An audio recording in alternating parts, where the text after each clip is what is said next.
தேவனுடைய மகிமை விளங்குவதற்கு ஏதுவாக கிருபையானது ஏகருடைய ஸ்தோத்திரத்தினாலே பெருகும்படி ஏகருடைய ஸ்தோத்திரத்தினாலே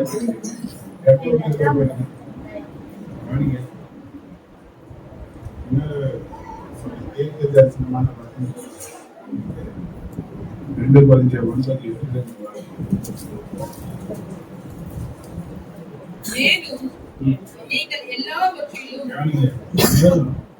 நீங்கள் எல்லாவற்றிலும் எப்பொழுதும் சம்பூர்ணமுடையவர்களாயும் எல்லாவற்றிலும் எப்பொழுதும் சம்பூர்ணம் சொல்லுங்க. எல்லாவற்றிலும் எப்பொழுதும் சம்பூர்ணம் குறையே கிடையாது.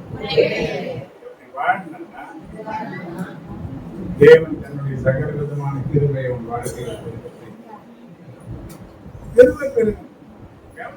ஓடி ஓடி ஓடி ஓடி ஓடி உழைக்கிறதுனால மட்டும் தெரியல மாட்டோம்.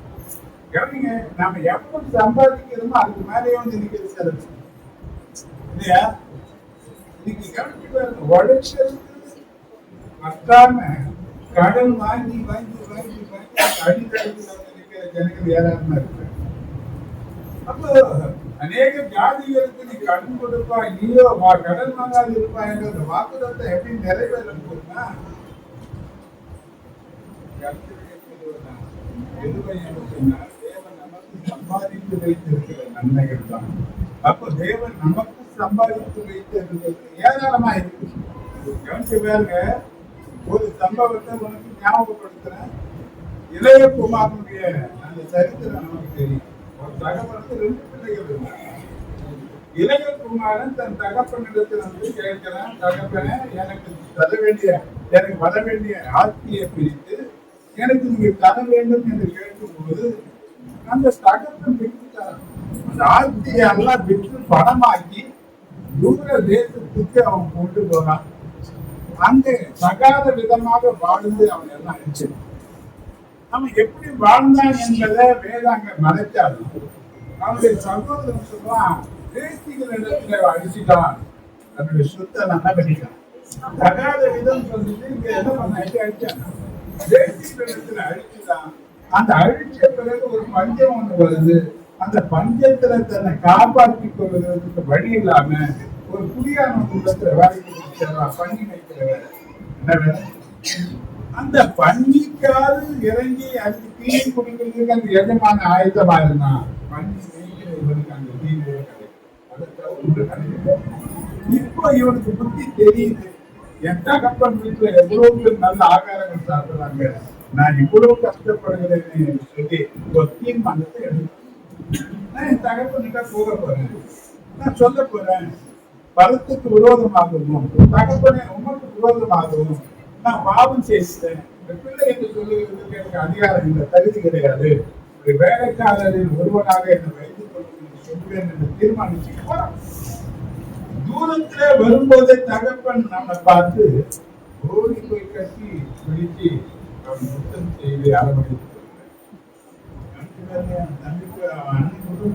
எல்லாத்தையும் அழிச்சுட்டான். எனக்கு ஒண்ணு நீங்க செய்யல, எல்லாத்தையும் அழிச்சுட்டான். திருப்பி அவனுக்கு இந்த மாதிரி கவனிச்சுட்டாங்க. எல்லாம் இழந்து போனாலும் அதிகமாய் கொடுத்து ஏராளமாய் இருக்குங்க.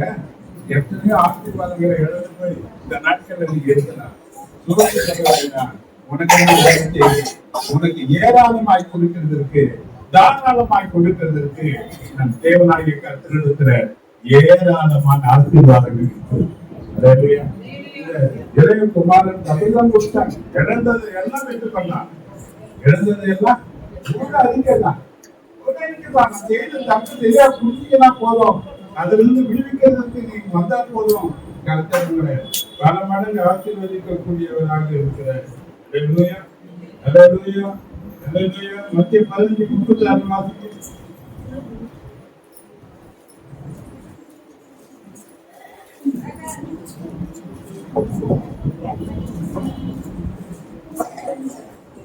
அந்த 7 அப்பங்களையும் அந்த மீன்களையும் எடுத்து ஸ்தோத்திரம் பண்ணி விட்டு தம்முடைய சீஷர்களிடத்திலே கொடுத்தார். சீஷர்கள் ஜனங்களுக்கு பரிமாறினார்கள். எப்படி கொடுத்தாரு அதை? ஸ்தோத்திரம் பண்ணி. எதை? 7 அப்பங்கள். இப்போ 5 அப்பம் 2 மீன் கொடுக்கும் போதும் ஏத்துனது என்ன பண்ணாரு? நாம நம்ம வீட்டுல ஒரு வருமானத்தை எடுத்து உங்க கையில கொடுத்தா நீங்க என்ன பண்ணுவீங்க?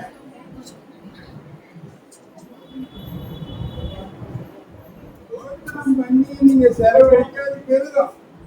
ஆத்திரத்துல விசிறி அடிச்சிங்க பைய இருந்ததும் சொல்லுங்க.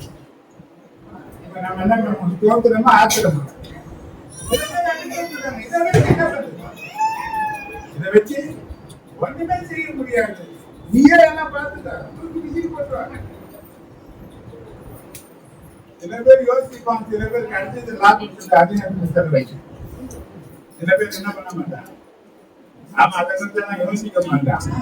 ஆனா வேதம் சொல்லக்கூடிய ஒரு ரகசியம் என்னன்னா, இங்க 20,000 ஜனங்கள் இருக்கிறாங்க. புருஷர்கள் மொத்தம் 5,000 பேர். புருஷர்கள் சொன்னா 25 வயசுல இருந்து 50 வயசுக்குள்ள இருந்தவங்க 5,000 பேர். 25 வயசுக்குள்ள இருந்தவங்க சின்ன பிள்ளைங்க, அப்ப வயசானவங்க, பெண்கள், இவங்க எல்லாம் கணக்கு சேர்த்துன்னா ஒரு தோராய கணக்கு பண்ணா 20,000 பேர் கிட்டத்தட்ட இருந்திருப்பாங்க. அப்ப 20,000 பேர் இருக்கக்கூடிய ஒரு இடத்துல தேவைகள் மிகுந்த ஒரு நிலையில இருக்குதாங்க. இருக்கிற இடமும் வனந்தரமான இடம். போய் உடனே ஒரு காரியத்தை வாங்கறதுக்கு கூட அந்த இடத்துல வசதி வாய்ப்புகள் கிடையாது. ஆனா இருக்கிற புஞ்சத்தை வைத்து ஒரு அற்புதத்தை ஆண்டவர் நடத்தி காண்பித்து மீறி 12 கூடைகளை எடுக்க செய்ய அவர் வல்லமை உள்ளவராக இருப்பார் என்று எழுதப்பட்டிருக்குமானால், என்னுடைய குறைகளை தீர்க்கிறதுக்கும் உன்னுடைய குறைகளை தீர்க்கிறதுக்கும் நிறைவான சம்பூரணமான ஆசீர்வாதங்களை கொடுக்கிறதுக்கும் அவர் இன்றைக்கு வல்லமை ஆண்டவர் தான். ஆனா நாம செய்த ஒரு காரியம் எதை கொடுத்தாலும் செலவு பண்ணுகிறதுக்கு நான் பழக வேண்டும். இதுதான் தீர்மானித்திருந்தார். அதனையும் நிறைவேற்றி அதனையும் நிச்சயம் எடுக்க கத்த நமக்கு. சில பேருக்கு எவ்வளவு கொடுத்தாலும் மிச்சம் இருக்கிறது. சில பேருக்கு கொஞ்சத்திற்கு மிச்சம் எடுக்கிறது. கவனிங்க, நீங்க நல்ல ஒரு குடும்பத்தை நடத்தக்கூடியவனா இருந்தா உங்களுக்கு வருகிற வருமானத்தை புருஷன் கொடுக்கிற வருமானத்துல மிச்சம் எடுக்கக்கூடிய குணசாலிகளாக இருப்பீர்களானால் தேவன் மகிழ்வுபடுத்த என்ன பண்ணணும்? தீர்மானிக்கணும். நீங்க பிள்ளைகளுக்கு தான் வாழ்வு வயசுலாம் செலவு பண்ணுமா பாத்துக்கலாம். என்ன பண்ணிட வந்த விதமாக செலவு பண்ணிட்டா நற்காரியங்கள் செய்ய வேண்டிய காலகட்டங்கள் இருக்கு. அப்பெல்லாம் என்ன பண்ண முடியாது, யாருக்கிட்டையும் என்ன பண்ண முடியாது, எழுத முடியாது. இன்னும் சில பேர் சொல்ற ஒரு கதைலாம் இருக்கு. நான் பல பேரை பார்த்து இருக்கேன்.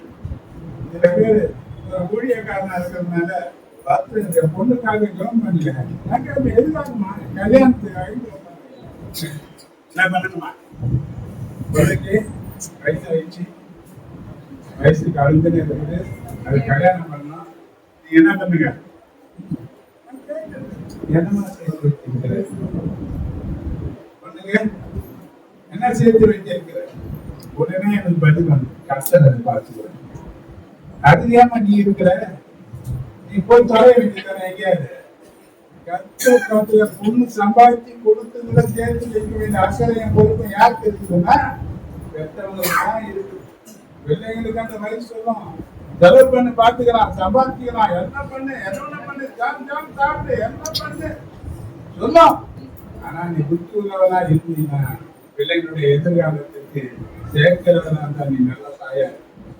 சில பேருக்கு யாரா இல்லை, அவங்க கடைசியில் என்ன சொல்றாங்கன்னா கத்தை பார்த்துருவாரு, எதான் பாக்குறாரு, எல்லாத்தையும் தான் பாக்குறாரு. உங்களுக்கு சம்பாதிச்சு கொடுத்தாங்களப்பா, நீ என்ன பண்ணு கேட்க, என்ன பண்ணீங்க, என்கிட்ட இதுதான் இருக்குது ஆண்டவரேன்னு சொல்லி நீ அதை அங்க அந்த 5 கொடுத்தீங்கன்னா அதை பதிவு செய்யறதுக்கு ஆண்டவர் ஒண்ணுமே இல்லை. இருக்கிறதையும் நீ செலவழிச்சுட்டு ஒண்ணுமே இல்லாம இருக்கீங்கன்னா, விதைக்கிறதுக்கு ஒண்ணுமே இல்லைன்னா அறுக்கிறதுக்கு என்ன, விதைக்காத ஒண்ணு செய்யுங்க.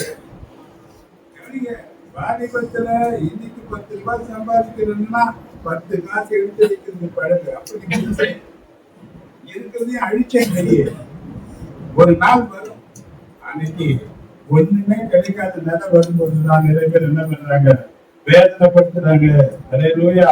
அப்ப குறைவுகளை நீக்கி சம்பூர்ணமான பலனை நம்ம வாழ்க்கையில பெருக செய்கிற ஆண்டவருக்கு நாம் நன்றி உள்ளவர்களாக இருந்து ஆண்டவருக்கு நன்றி செலுத்தக்கூடியவர்களாக இருக்கணும். கவனிச்சு பாருங்க, என்ன வசனத்தை நீங்க பாருங்க, 2 Corinthians 1:11.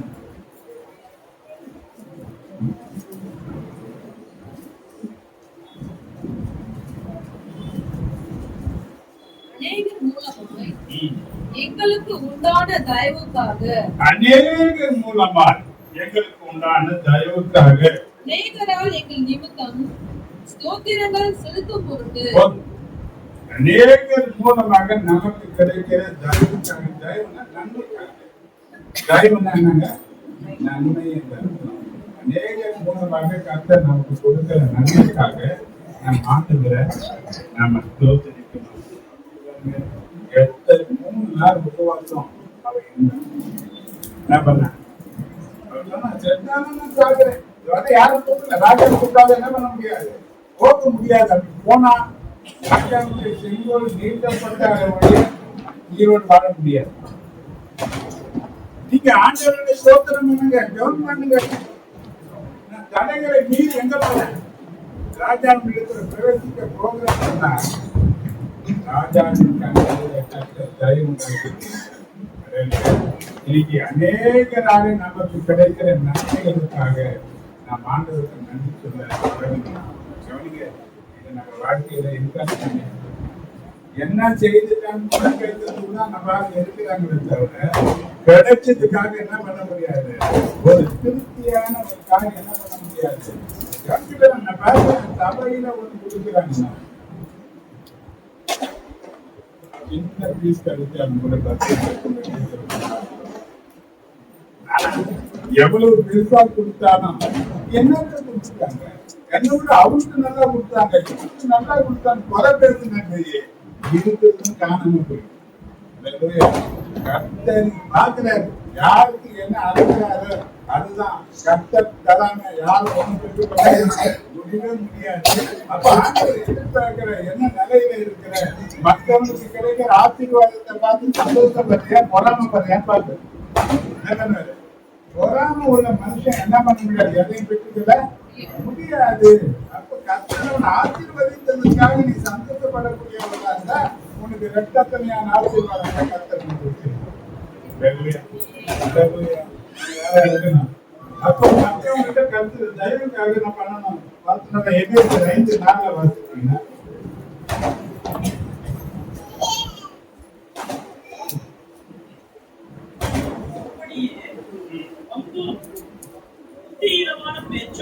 புத்தியீனமான பேச்சும் பரியாசமும் தகாதவைகள் நிறைய பிரச்சனைகள் எங்களுக்கு புத்தியீனமான பேச்சினாலதான். அப்போ சொல்லப்பட்டிருக்கு, தேவையற்ற பிரச்சனைகளுக்கு நாம் தப்புவதற்கு நம்ம வாயின் வார்த்தை தேவனுக்கு உத்தரவைகளாக காணப்படணும். இப்ப நம்ம ஆண்டவனுக்கு இன்னும் ஒரே ஒரு காரியம் சொல்லி நம்ம கற்று சோதனம் பண்ணப்படும். குறைந்து 2:7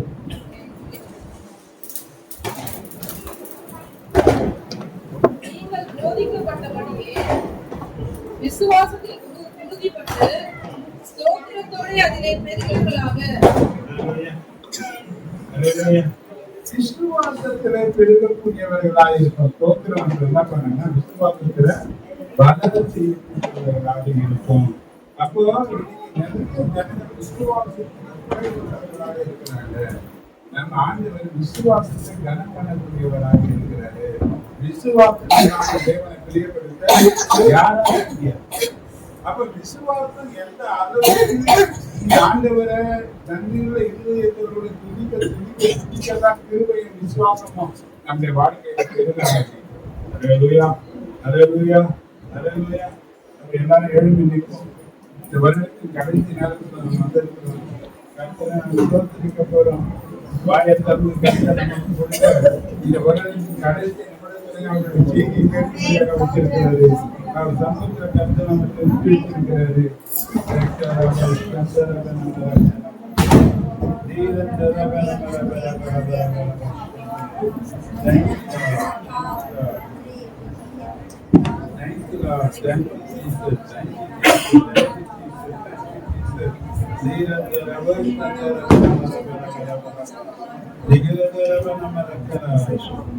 மகிமை மாட்சிமை நிறைந்தவரே, மகிமை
Happy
New Year! வாழ்த்துறீங்க எல்லாவற்றிலும் வாழ்ந்து நீங்கள் சுகமாய் இருக்கிறீர்களாக, மேன்மை அடைவீர்களாக, கனத்திற்குரியவர்களாக மாறுவீர்களாக, சுக வாழ்விலே வாழ்வீர்களாக, எல்லா நன்மைகளும் உங்களுக்கு உண்டாகும்படியாக தேவ பிரசன்னத்திலிருந்து தேவ மனுஷனாக உங்களை வாழ்த்தி ஆசீர்வதிக்கிறேன். ஒருவரை நீங்கள் வாழ்த்திக் கொள்ளுங்கள். God bless you. God bless you. God bless you.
सबसे लगा रहे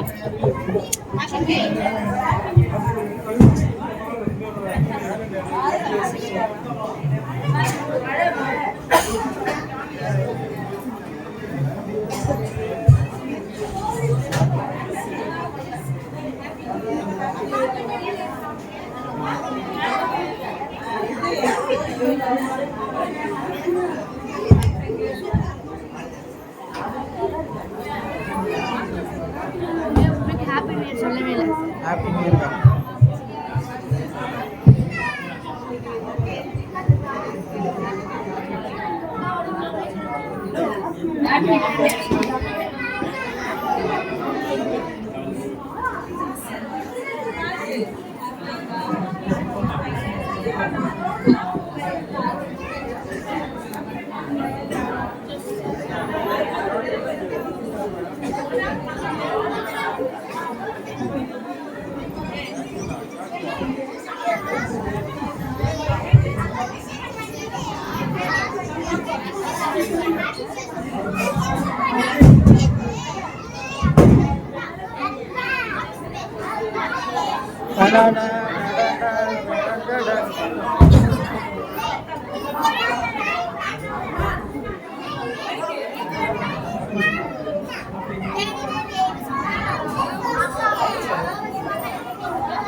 தட்டிட்டு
அவன் நல்லா போகக்கூடாது. உள்ள போ.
லாஸ்ட்ல தான் போடுவேன்.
என்ன யார் டீ சாப்பிடாத இருக்கிறீங்க? காப்பி அங்க போ.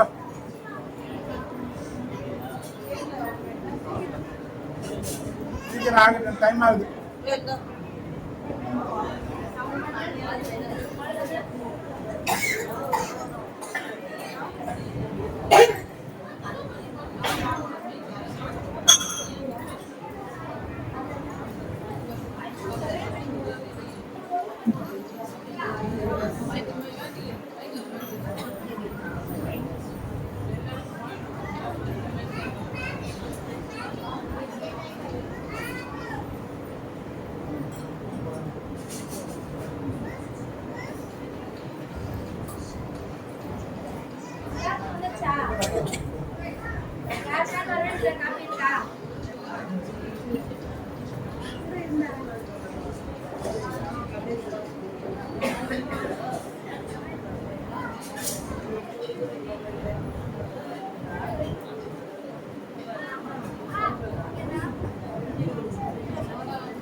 லேடிஸ் தான்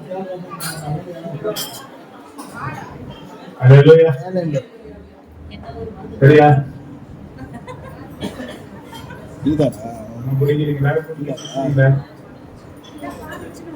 சீக்கிரம் வந்தீங்கன்னா நான் சீக்கிரம் முடிப்பேன். என்ன கேட்டாங்கன்னா அதை போய்தா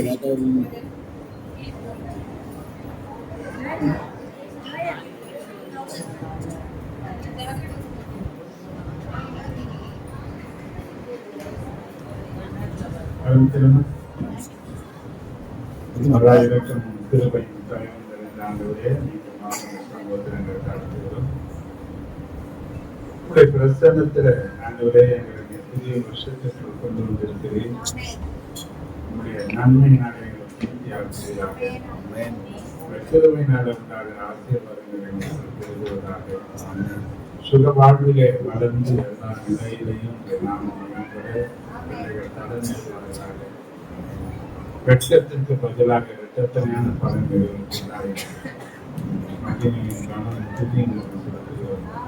தொடர்ந்து வழிநடத்த ஏற்று நாமக்கல் காலண்டர் ஓபன் பண்ண போறோம். சபை காலண்டர் சகோதரிகள் தான் இந்த வருஷம் ஓபன் பண்ண போறோம். மருத்துவம் வாங்க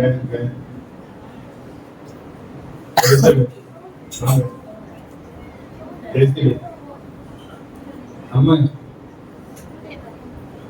ராஜேஸ்வரி அம்மா எந்திரா வாங்க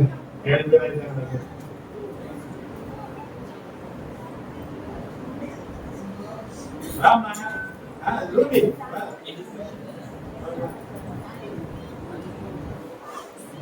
வா எழுதி வாமா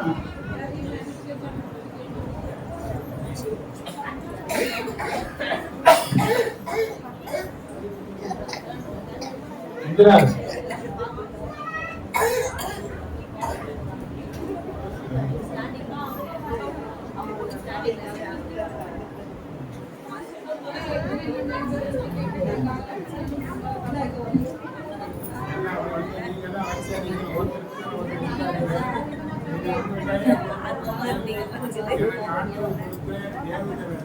தாய் சைட்ல எல்லாம் ஒரு தான்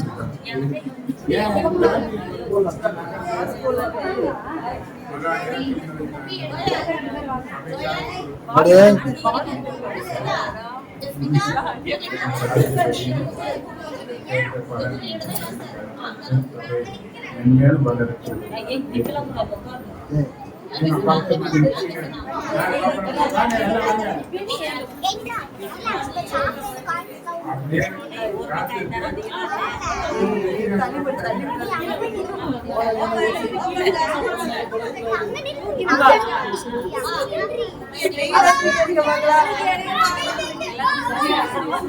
கீழே கீழே கீழே தாத்திட்டு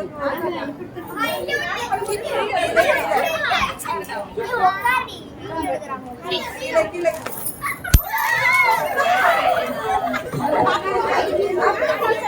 Yeah.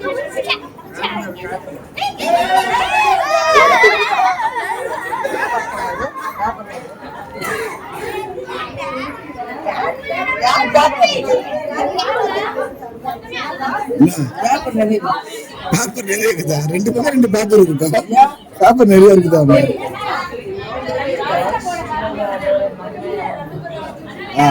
ஓகே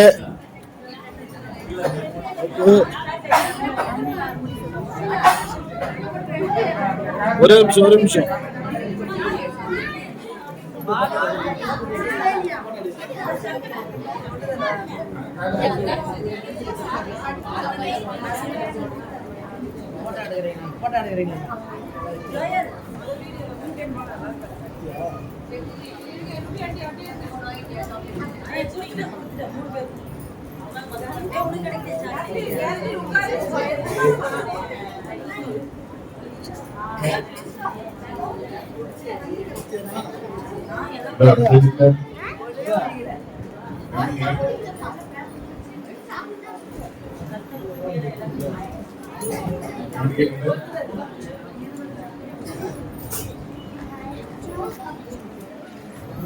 முக்கியமான நேரத்துல வரும். கவனிங்க, போய் உட்காந்துருக்கு. பேச்சு நேரத்தை நீங்க வீணாக்கிட்டாங்க. ஒவ்வொரு குடும்பமா வந்து சாட்சி சொல்ல போறீங்க, ஒரு பாட்டு பாட போறீங்க. இந்த வருஷத்துல ஆண்டவர் செய்த நன்மைகளை சுருக்கமா சாட்சியாக சொல்ல போறீங்க. அல்லேலூயா. சரியா?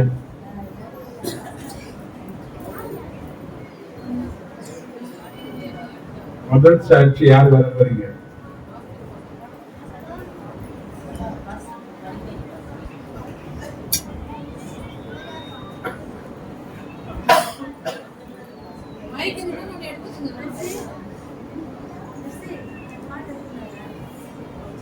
நீ செய்த நன்மைகள் ஒவ்வொன்றாய் எண்ணி உம்மை நாம் துதிக்கிறோம். நீ செய்த நன்மைகள் ஒவ்வொன்றாய் எண்ணி உம்மை நாம் துதித்திடுவேன்.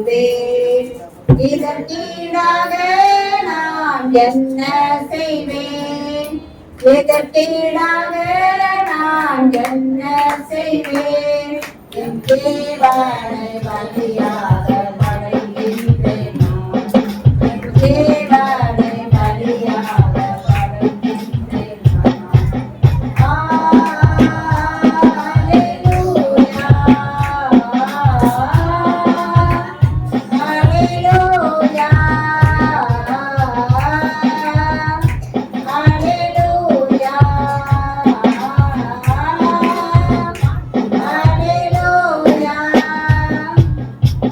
ஹல்லேலூயா. தேவன் தாமே கடந்த வருடம் முழுவதுமாக என்னையும் கூலிக்காரையும் தேவன் தாமே பாதுகாத்து வந்தார். ஒவ்வொரு நாளும் ஊழித்து போகும்போதும் வரும்போதும் தேவன் தாமே வலதும் இடதும் முன்னும் பின்னும் தூதர்களை கொண்டு பாதுகாத்து கொண்டு போய் கொண்டு வந்தார். எனக்கு அநேக பலகீனங்கள், ஊழிக்கார் கூட அநேக பலகீனங்கள், எல்லாவற்றிலும் தேவன் தாமே ஜெயம் எடுக்க பரிபூர்ண சுகத்தோடு பலத்தோடு ஆரோக்கியத்தோடு தேவன் தாமே கடந்த வருடம் முழுவதுமாக ஒவ்வொரு மாதம் ஒவ்வொரு வாக்குத்தத்தங்களை கொடுத்து எங்களை ஆசீர்வதித்து நடத்தி வந்தார். தேவன் செய்த நன்மைகளை சொல்ல 1000 நாட்கள் போதாது. இன்னும் அநேக நன்மைகளை குடும்பத்திலே சென்று வந்திருக்கிறார். ஊழிக்காரன் சென்று வருகிற தேவன் செய்த எல்லா நன்மைகளுக்காக நன்றோடு கத்தரை சுமத்திருப்பேன். நான்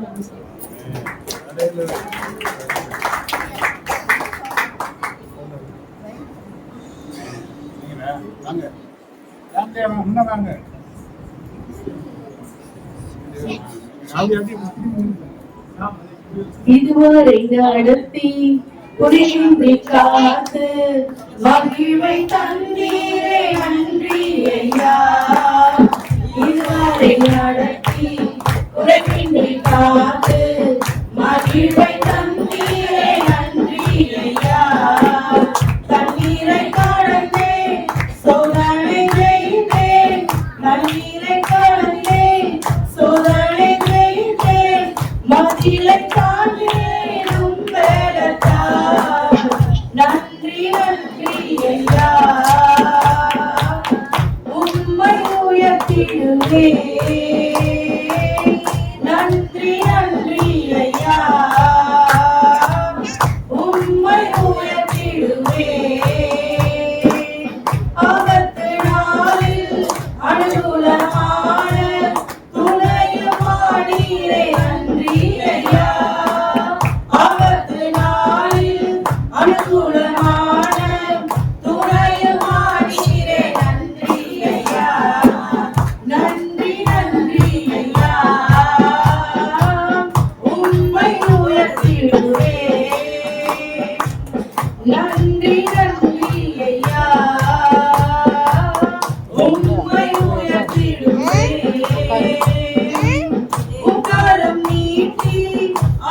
ஆசீர்வதித்து எங்களை பெருகினி நன்றி ஐயா. உங்கரம் நீட்டி ஆசீர்வதித்து எங்களை பெருகினி நன்றி ஐயா. நன்றி நன்றி ஐயா. கோடி உயர்த்திடுவே. நன்றி நன்றி ஐயா. உம்மை உயர்த்திடுவே. கர்த்தருடைய நாமத்துக்கு ஸ்தோத்திரம். இந்த ஆண்டு முழுவதும் எங்களை கண்ணி நிமிர்த்தி காப்பது பார்த்து எல்லா இடத்திலும் எங்களை வழிநடத்தி வந்தாரு. அநேக ஏற்ற இறக்கங்கள், அநேக பிரச்சனைகள் எல்லாவற்றையும் கடக்க தேவன் உதவி செய்தாரு. போன வாரம் கூட விழாக்களுக்கு வந்து அங்கே ஆனுவல் செக்அப் பண்ணோம். அந்த ஹார்ட்டுக்கு எப்பவுமே வருஷம் செக் பண்ணுவோம். முந்தானேத்து போனோம். நேற்று போயிட்டு செக் பண்ணோம். எக்கெல்லாம் எடுத்தாங்க. எக்கெல்லாம் எடுத்து பார்த்து ஒரு அரை பேசிட்டு எல்லாமே நல்லா இருக்கு, நார்மலா இருக்கு அப்படின்னாங்க. அது கர்த்தருக்கு கொடான கோடி ஸ்தோத்திரம். ஒவ்வொரு ஆண்டும் தேவன் வந்து மகிமையா அவங்க நடத்திட்டு வராங்க. நாங்க பயந்துட்டு தான் இருந்தோம். ஒரு 5 வயசுல சொன்னாங்க இன்னொரு ஆபரேஷன் இருக்குன்னு. இப்போ 6 வயசு ஆகுது அவருக்கு.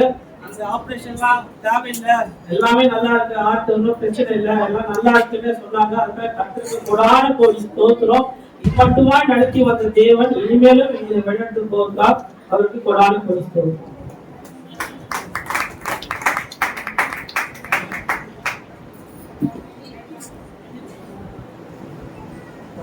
நாமத்துக்கு ஸ்தோத்திரம். நான் பார்த்தீங்கன்னா ஒரு 4 வருஷத்துக்கு முன்னாடி இந்த சபைக்கு வந்துட்டு இருந்தேன்.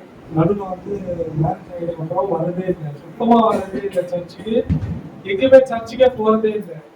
அக்கா சிவாக்காவும் வீட்டில் ட்ரைவர் வச்சா கூப்பிடுவாங்க. அதுக்கும் எதாவது ரீசன் சொல்லிட்டு போகாம தான் இருப்பேன். என்னாச்சுன்னா போன வருஷம் டிசம்பர்ல எண்டு கிறிஸ்மஸ் முடிச்சு 29ஆவது பார்த்தீங்கன்னா வீட்டில் சண்டே சர்ச்சுக்கும் போல எதுவும் ஒரு வீட்டில் நானும் வீட்டு போல தான் இருந்தோம். ஒரு சின்ன விஷயம், ஒரு பாத்ரூம் போயிட்டு வெளில வரும்போது பார்த்தீங்கன்னா கால் வலிக்கு பாத்ரூம்ல கால் அந்த சிங்க்ல மாட்டி காலில் ஒரு சின்ன கட்டாயிருச்சு. உடனே லோக்கல்ல இருக்க ஒரு ஹாஸ்பிட்டல் போயிட்டு செக் பண்ணி பார்த்தா எதுவும் இல்லைன்னு சொல்லி ஒரு பேண்டேஜ் மட்டும் போட்டு விட்டு அனுப்பிட்டாங்க. அப்புறம் வந்து வீட்டில் வந்து பார்த்தா கால் ரொம்ப வலிக்கிருச்சு. அப்புறம் ஒரு நார்மல் பிரைவேட் ஹாஸ்பிட்டல் பார்த்தா இல்லை ஒரு 4 தையல் போட்டாங்க. ஒன்றும் இல்லை, காலில் அசைக்கக்கூடாது அப்படின்னு சொல்லிட்டு சொன்னாங்க. சரி அப்படி நம்ம சரி சின்ன காயம் தானே சரியாக அப்படின்னு நினச்சி நாங்கள் ரெகுலராக வேலைக்கு ஆரம்பிச்சோம். 4 மட்டும் ரெஸ்ட் எடுத்து அப்புறம் வேலைக்கு போகிறோம். 1 மாதம் ஆச்சு, 2 மாதம் ஆச்சு, 3 மாதம் ஆச்சு, 4வது மாதம் வரைக்கும் அந்த காயம் வரவே இல்லை. அந்த தையல் போட்டதும் பிரிஞ்சு இன்னும் கால் ரொம்ப பெரிய சிவியராக இருந்தவங்க ஒரு பெரிய ஹாஸ்பிட்டல் போனால் ஒரு எக்ஸ்ரே எடுத்து பார்க்கணும் அப்படின்னாங்க. அது வரைக்கும் எக்ஸ்ரே எதுவும் எடுக்கல. சரி எதுவும் சின்ன காயமாக தான் இருக்கும் அப்படின்னு நினச்சிருக்கோம். அப்புறமா போய் பார்க்கணும் என்ன சொன்னால் உங்களுக்கு நரம்பு கட்டாயிருக்கு. நரம்பு கட்டாதனால நீங்கள் அதுக்கு வந்து நீங்கள் ஆப்ரேஷன் பண்ணி ஆகணும். அதுக்கு ஒரு 45,000 to 50,000 கிட்ட செலவாகும் அப்படின்னாங்க. என்கிட்ட அப்போ நானும் ஒய்ஃபும் மட்டும் தான் போன ஹாஸ்பிட்டல்ல. அதெல்லாம் சொன்னோடனே ஒருத்தர் முடிஞ்சு ஒருத்தர் பார்க்குறோம். திடீர்னு 50,000 சொல்றாங்களே, எங்க போறது என்ன பண்றதுன்னு நினைச்சிட்டு உட்காந்துட்டு இருந்தோம். எதுவும் பண்ண முடியல. ஏப்ரல் மாதம், இந்த வருஷம் ஏப்ரல் மாதம் தான். அப்புறம் பார்த்தீங்கன்னா சரி ஏதோ பண்ணி ஏதோ ரெடி பண்ணிட்டு போனேன். ஹாஸ்பிட்டல் போனேன். அவங்க ஆப்ரேஷன் பண்ணுறதுக்கு ரெடியாகி போயாச்சு. அட்மிட் ஆக போறேன். அப்போ இன்னும் பெரிய பிளாஸ்டிக் சர்ஜரி டாக்டர் வந்து உங்களை கன்சிடர் பண்ணுறாங்க அப்படின்னு சொல்றாங்க. என்னடா இது திருப்பி ஒரு இதுன்னு சொல்லிட்டு என்னன்னு பார்த்தா உங்களுக்கு வந்து அது சிவியரா கட்டாயிருக்கு. அதுக்கு என்னதான் உங்களுக்கு தொடையிலிருந்து ஆப்ரேஷன் பண்ணி அங்கிருந்து சதையில நாங்கள் வைக்கணும். அதுக்கு வந்து 1.5 lakhs ஆகும் அப்படின்ட்டாங்க. இதுல 40,000 50,000 சொன்னாங்க. திருப்பி 1 லட்ச ரூபா ஆகுதுன்னு சொல்லிட்டு நாங்கள் ஹாஸ்பிட்டலுக்கு ஆரம்பிச்சு ஒரு 10-15 ஹாஸ்பிட்டல் கிட்ட சுத்திட்டேன். எங்க போனாலுமே பாத்தீங்கன்னா ஒரு வருஷம் ஒரு சொல்றாங்க 2.25 லட்சம் ஆகும், 3 லட்சம் ஆகும். இதெல்லாம் ஆப்ரேஷனுக்கு மட்டும். இது இல்லாம பெட் சார்ஜ், மெடிக்கல் அது இல்லாம நாங்கள் ஆப்ரேஷன் பண்ணிட்டு 3 மாசம் வீட்டுல ரெஸ்ட் எடுக்கணும். அந்த மாவு பெட்டு வரைக்கும் போட்டுருவாங்க. போட்டா 3 மாசம் ரெஸ்ட் எடுக்கணும். என்ன பண்றதுன்னு தெரியல. நார்மலா என்ன பண்றது ஒன்றும் புரியல. என்ன பண்ணுங்க ஏன்னா எங்க வீட்டுல நினைச்சா எனக்கு ஹெல்ப் பண்ணலாம். ஆனா எல்லாருமே வந்து ஒரு கருத்து தான் சொல்லுவாங்க தவிர எங்க வீட்டுல வந்து யாருமே எனக்கு ஹெல்ப் பண்ணல. ஆனா அந்த டைம்ல எனக்கு கூட வந்து என் ஒய்ஃப் மட்டும் தான் இருப்பாங்க. ஹாஸ்பிட்டல் அப்புறம் ஒரு வழியா என் ஒய்ஃப் ஒரு ஹாஸ்பிட்டல் சொன்னாங்க. அங்க போய் அட்மிட் ஆகிட்டு அங்க சொல்லும்போது மாதிரி ஒரு 60,000 ஆகும். ஃபுல்லா பண்ணி பிரைவேட் ஹாஸ்பிட்டல் தான் 50,000 ஆகும் அப்படின்னாங்க. 50 to 69 அப்படின்னு. சரி ஓகே அட்மிட் ஆனோடனே காப்பீடு திட்டம் சொல்லி கேட்டாங்க. அப்ப எந்த ஹாஸ்பிட்டலுமே வந்து காப்பீடு திட்டம் இருக்குதுன்னு சொன்னப்ப அந்த ஹாஸ்பிட்டலை கேட்டு காப்பீடு திட்டம் வரவே இல்லை. அந்த காப்பீடு திட்டம் வர்றதுக்கு ஒரு வாரம் கிட்ட ஹாஸ்பிட்டல் உட்காந்து டெய்லி வந்து வீடியோ எடுத்துட்டு போறாங்க, போட்டோ எடுத்துட்டு போறாங்க, லெட்டர் எழுதிட்டு போறாங்க. பெரிய டாக்டர் டீம் முதற்கொண்டு அந்த லெட்டர் அனுப்புனா கூட கவர்மெண்ட் அப்ரூவ் பண்ணல. இது ஒன்றும் பெருசா பெரிய காயம் மாதிரி தெரியல, இதுக்கு அப்ரூவ் பண்ண முடியாதுன்னு. அதுக்கப்புறம் இதே மாதிரி சொல்லிட்டு ஹாஸ்பிட்டல் அட்மிட் ஆயிருந்தேன் SROல. நான் சொன்ன இது மாதிரி அக்கா ஷீபாக்கா சொன்னேன். ஷீபாக்கா, சிந்து, அம்மா எல்லாருமே வந்து ஹாஸ்பிட்டல் வந்தாங்க. சனிக்கிழமை வந்துட்டு அந்த டைம்ல ப்ரேயர் பண்ணிட்டு அந்த ஹாஸ்பிட்டல்ல கூட அந்த லிப்ட கூட எனக்கு அப்புறம் எனக்கு செல்லுல மெசேஜ் வந்துச்சு. நான் கர்த்தரை கைவிட்டாலும் கர்த்தர் என்னை கைவிடவே இல்லை. அந்த டைம்ல உண்மையும் போனா எங்க அண்ணன் நினைச்சா எனக்கு ஹெல்ப் பண்ணிருக்கலாம், எங்க மாமா நினைச்சா எனக்கு ஹெல்ப் பண்ணிருக்கலாம், எங்க அப்பா நினைச்சா எனக்கு ஹெல்ப் பண்ணிருக்கலாம். ஆனா யாருக்கு எல்லாருக்கும் வந்து ஒரு ரீசன் சொல்லிட்டு ஒன்னு சொல்லிருப்பாங்க. எனக்கு வந்து எனக்குன்னு யாருமே இருப்பாங்க. அந்த டைம்ல 4 வருஷத்துக்கு முன்னாடி இதே இடத்துல வந்து நான் சாட்சி சொன்னேன். பைக்கு காணாம போச்சு, அதே கர்த்தர் என்ன கண்டுபிடிச்சு கொடுத்தாரு. அதுக்கப்புறம் கல்யாணம் பண்ண, அதுக்கப்புறம் இப்போ வரணும்னு சொல்லி எவ்வளவு சொன்னாங்க, வரவே இல்லை. மறந்துட்டு சுத்தமா சர்ச்சுக்கு வரணும் அந்த ஒரு இதுவே இல்லை. ஒரு அடி கொடுத்தாரு. அதுக்கப்புறம் அந்த ஹாஸ்பிட்டல்ல இதுவாகிட்டு ஆபரேஷன் பண்ணி வந்து வீட்டுல உட்காந்தா திருப்பி ஹாஸ்பிட்டல்ல 17,000 ரூபாய் தான் ஆபரேஷன் அப்ரூவ் ஆயிடுச்சு. அந்த ஆபரேஷன் முடிச்சுட்டு வீட்டுக்கு வந்துட்டா வீட்டுக்கு வந்து 1 லட்சம் ரூபாய் கிட்ட செலவாச்சு. அது ஒய்ஃப் தான் செலவு பண்ணாங்க. பண்ணி முடிச்சுட்டோம். சரி அது போயிடுச்சு. 2 மாசம் கழிச்சு திருப்பி அப்பயே நான் சர்ச்சுக்கு வரல. அப்பயே நான் ஆண்டவரை தேடல. திருப்பி அப்படின்னா அக்கா சொல்ல வந்து வாங்கடா, ஞாயிற்றுக்கிழமை சர்ச்சுக்கு வரா, இல்ல ஈவினிங் பிரேயருக்கு வரா, எதுக்குமே வரல. இல்லக்கா வரேன், வேலைக்கு போயிட்டு இருக்காரு, கலெக்ஷன் போகணும், ஞாயிற்றுக்கிழமையில போனதா கலெக்ஷன்ல ஆள் இருப்பாங்க, நான் போய் பார்க்கணும் அப்படி இப்படின்னு சொல்லிட்டு போயிட்டே இருந்தேன். இப்போ போன மாசம் நவம்பர் மாசம் 30ஆம் தேதி கலெக்ஷன் போனோம்.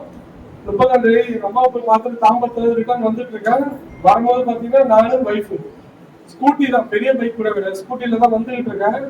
வரும்போது வண்டி ஓட்டும் போதே தூக்க கலக்கத்துல வண்டியை விட்டு வண்டி கரெக்டா மீனம்பாக்கம் பிரிட்ஜ் இறக்கத்துல வண்டி ஸ்கிட் ஆகி கீழே ஹெல்மெட் போடல, நான் போடல, ஒய்ஃபும் போடல ஹெல்மெட். 2 பேருமே கீழே வந்து அதுலயும் ஒரு இது பாத்தீங்கன்னா வண்டிக்கு ஒரு அடி கிடையாது, பின்னாடி உட்காந்த ஒய்ஃபுக்கும் ஒரு அடி கிடையாது. எனக்கு நெத்தில அடி, கையில அடி, 2 முட்டில அடி, காலை ஃபுல்லா தேய்ச்சிச்சு. அங்கிள் சொன்னாரு, நீ ஆண்டவர் விட்ட அவர் உங்க அடி கொடுத்துட்டே இருக்கிறாரு, இதுக்கப்புறமா நீ முட்டினா நீ யாரு எப்படி இருப்பான்னு தெரியாதுன்னு. அதோட வந்து ஆண்டவரை பிடிச்சேன், வேலை கிடைச்சது, ஒழுங்கா போயிட்டு இருக்கேன். கர்த்தர் ஒரு நம்பிக்கை, பெரிய நம்பிக்கை வந்துருச்சு. என் ஒய்ஃப் வந்து பாத்தீங்கன்னா அவங்க கிறிஸ்டின் கிடையாது, அவங்க இந்து. ஆனா அவங்க இப்ப எனக்கு பைபிள் வாங்கு, நீ பைபிள் வாங்கு, ஏன் பைபிள் வாங்காம இருக்கு, எல்லாரும் சர்ச்ல பைபிள் எடுத்து போறாங்க, 2 பேரும் வச்சுமா உட்காந்து பைபிளை வாங்கு. போன சண்டே வந்து கிறிஸ்துமஸ் முடிச்சது வந்து அந்த ஞாயிற்றுக்கிழமை போயிட்டு 2 பேருமே சர்ச்ல பைபிள் வாங்கணும், அங்கிள் வந்து ப்ரேயர் பண்ணோம். அது உண்மையை எவ்வளவு பேர் ஒரு அற்புதம் தான். நான் சும்மா இது ஒரு 2 நிமிஷத்துல சொல்லி முடிச்சிடலாம். ஆனா இந்த வருஷம் ஃபுல்லாவே எனக்கு நிறைய அடி, அந்த அடி எல்லாமே நான் சர்ச்சுக்கு வரணும், ஆண்டவர் கொடுத்த அடியா நான் வச்சு பண்ணி. ஆனா அந்த டைம்ல ஒரு இடத்துல கூட ஆண்டவர் கைவிடுது. இந்த கையில ஆக்சிடென்ட், இப்ப ரீசெண்ட் ஆக்சிடென்ட் ஆகும்போது கூட 1 மாசம் வீட்டுல தான். ஏன்னா 2 முட்டிலுமே அடி, என்னால பேண்ட் போட முடியாது, ஆபீஸ்க்கு போக முடியாது. ஆபீஸ் போறோம் 1 மாசம் வீட்டுல தான், ஒய்ஃப் போட்டு தான் வேலைக்கு போயிட்டு இருந்தான். மாசம் பொறுத்த எல்லாமே ஒரு கமிட்மெண்ட்ஸ் இருக்கு, அதுக்கு ஆண்டவர் எனக்கு ரெடி பண்ணி கொடுத்தாரு. அதே மாதிரி இந்த பெரிய ஆபரேஷன் பண்ணும் போதும் ஆண்டவர் எனக்கு கூட இருந்தாரு. என் ஒய்ஃபுக்கும் வேலை இல்லை, ஏன்னா எனக்கு ஆபரேஷன் பண்ணி என்ன பார்த்துட்டு அவங்களும் வேலையை விட்டாங்க. வேலை அவங்களுக்கும் வேலை கொடுத்தாரு, அவங்க கேட்டபடியே ஒரு நல்ல வேலையை கொடுத்தாரு, நான் கேட்டபடியே எனக்கு ஒரு ஆபீஸ்ல ஒரு வேலையை கொடுத்தாரு. கர்த்தர் என்னை பாதுகாத்து வச்சிருக்கேன்.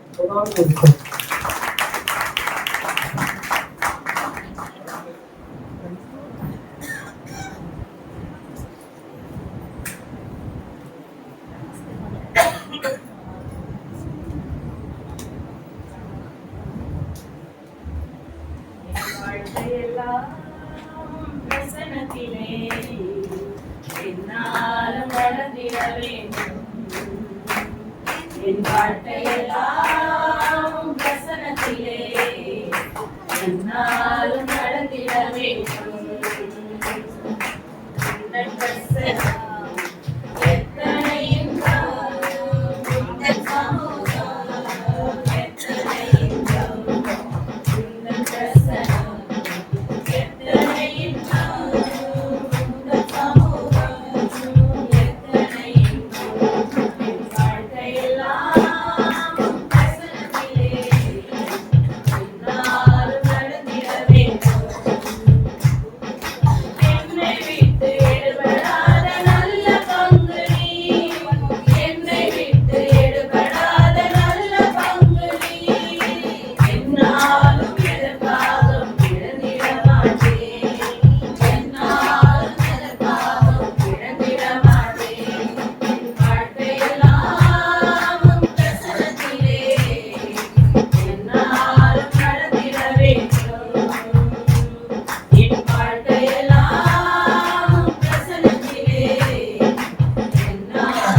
ஒவ்வொரு மாதமும் ஒவ்வொரு நாள் தேவைகளையும் கர்த்தர் சந்தித்து வந்திருக்கிறார். என் குடும்பத்தில் இந்த பன்னெண்டு மாதமாக இருந்த பிரச்சனை சமாதானத்தை தேவன் கட்டளையிட்டு கொடுத்திருக்கிறதாக கர்த்தருக்கு நன்றி செலுத்தினேன். என் கணவருக்கு அநேக பலவீனங்கள் இந்த 3 நாளும் உடம்பு சரியில்லை, அவரை வீட்டை விட்டு தான் வந்திருக்கேன். அந்த பலவீனத்திலும் கர்த்தர் அவருக்கு பலனாய் இருந்து ஒவ்வொரு நாளும் அற்புதமாய் பக்குவமா எங்களை வழிநடத்தி வருகிறது. அதுக்காக கர்த்தருக்கு கொடான நன்றி செலுத்தினேன். பிள்ளையுடைய போக்குவரத்தையும் கர்த்தர் பாதுகாத்துட்டார். அவருடைய கையின் பிரயாசங்களையும் கர்த்தர் ஆசீர்வதித்து கொடுத்திருக்கார். அதுக்காக கர்த்தருக்கு நான் கொடான நன்றி செலுத்தினேன். எங்க மாமியாருக்கும் அநேக பலவீனங்கள், இந்த பலவீனத்திலும் பலனாய் இருந்து கர்த்தர் அவங்களை பாதுகாத்து வருகிறதாகவும் அவங்க வெளியில் போகும்பொழுதும் வரும்பொழுதும் அவங்களுக்கு எந்தவித பிரச்சனையும் இல்லாமல் அவங்களை பாதுகாத்து வழிநடத்தும் இருவைக்காகவும் கர்த்தருக்கு நான் கொடான நன்றி செலுத்தினேன்.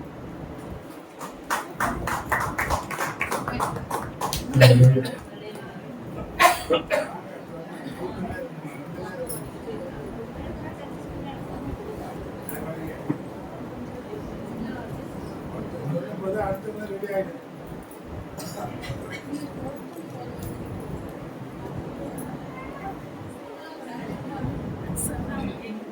அழகான கண்கள் என்னை கண்டதாலே முடிந்ததென்று நினைத்த நான் உயிர் வாழ்கின்றேன். அழகான கண்கள் என்னை கண்டதாலே முடிந்ததென்று நினைத்த நான் உயிர் வாழ்கின்றேன். யாரும் அறியாத என்னை நன்றாய் அறிந்து தேடி வந்த நல்ல நேசரே, யாரும் அறியாத என்னை நன்றாய் அறிந்து தேடி வந்த நல்ல நேசரே, அழகான கண்கள் என்னை கண்டதாலே முடிந்ததென்று